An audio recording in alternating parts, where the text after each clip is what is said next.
So when I started your teachings not that long ago, everything really resonated with me, and I felt like for most of my life I've been in alignment, and I've always followed my intuition in a way that has led me to be a very happy person and have things come into alignment for me very easily. My friends have always said, "You're so lucky, things just come to you." And recently I think I've struggled to follow my emotional guidance system, and it's really the first time I feel lost, where like you're in a situation and it doesn't feel good, so you get out of it, and then that doesn't feel good, so then you have a desire to go back, and it's been confusing. You think you're overthinking things? Probably. Maybe trying too hard a little bit? Yeah. Trying to turn on the gas before you're pointed in the right direction? Look at it this way. Without even really knowing about this, you did know that you wanted to feel good, and you did know that you are an uplifter and you wanted to be of value. And so you just sort of leaned that way, and it came fairly easily to you. So can you identify what has changed now that it feels more confusing? There were two probably contributing factors, big areas of my life. I moved out to the West Coast, I took a new job, and started feeling more desires about what I didn't want to do work related, and then also was in a new relationship. So. Oh, gee. There. So is it possible, without even realizing it, that at least some of your alignment that you were describing was because you were in an environment of stability where most of the conditions that you were observing didn't challenge you? Definitely. And so since you weren't challenged, you really didn't know how to develop your sea legs. So you weren't really conscientious about guiding your thoughts, because your thoughts were mostly just what you were observing. We started with that here today. So how would you describe your current state of being? For example, would you say, I now understand more clearly than ever before the importance of the direction of my thoughts? Yes.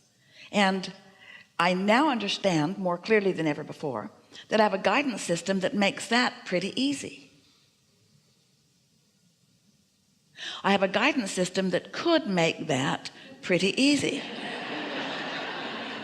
I have access to a guidance system that when I click into it, I know what to do. So it's accessing the guidance system.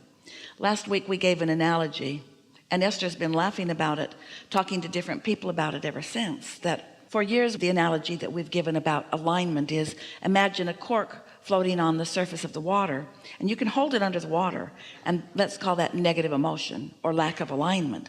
But when you let go of it, it floats right back up to the surface again. And so we've offered that for quite a while.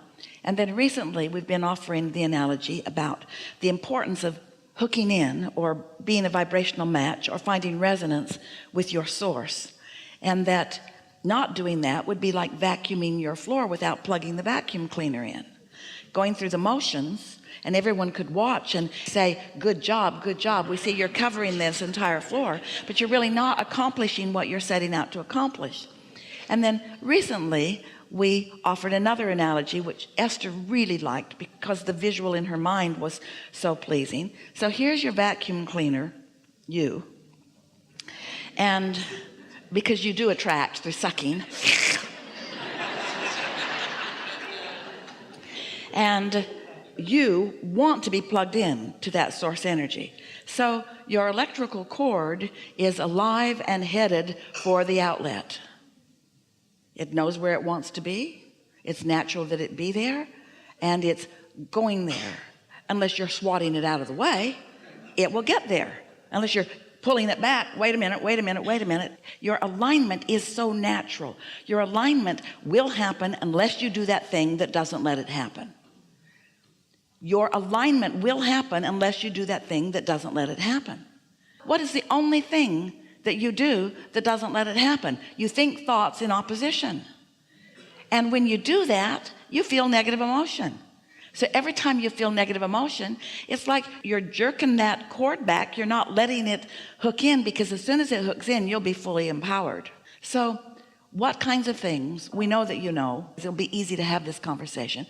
What kinds of things do you notice yourself doing that are like that, where you think or speak in opposition? I will, when I have a negative thought, instead of finding a better thought, sometimes I dive into it.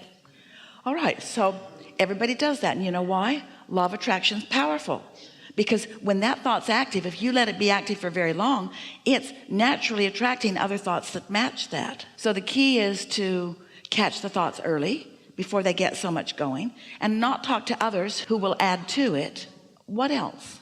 Sometimes when I know what I want, if I'm too hooked into the negative emotion or the negative thoughts, I like stop myself from doing things that I know would make me feel better. Of course you do, because law of attraction sort of has you paralyzed there. You're not doing anything wrong. Law of attraction is dishing up to you more of what you've already got going on. So if you've been thinking those thoughts, then you're attracting things that compound them.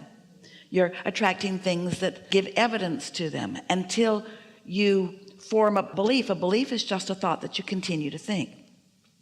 So there are a couple of things that you can do. One is acknowledge that and catch yourself in the early subtle stages. But what if you're like most people, and what if you have a history, even though most things were going well, of thinking thoughts that are not working for you and them picking up momentum, and you just got in the habit of following the thought wherever it went? What if every time you get on that subject, that's right where your mind goes? So how could you possibly release yourself from that kind of momentum? Well, the good news is every time you know what you don't want, you launch a rocket about what you do want. So you have been, without knowing it, you've been increasing the momentum of your desire a lot. And it's formulated in this vibrational reality. We are forming this circle because it's attracting cooperative components. We call it a vortex because we wanted you to accept the reality of it, even though you can't see it or hear it or smell it or taste it or touch it. It is real.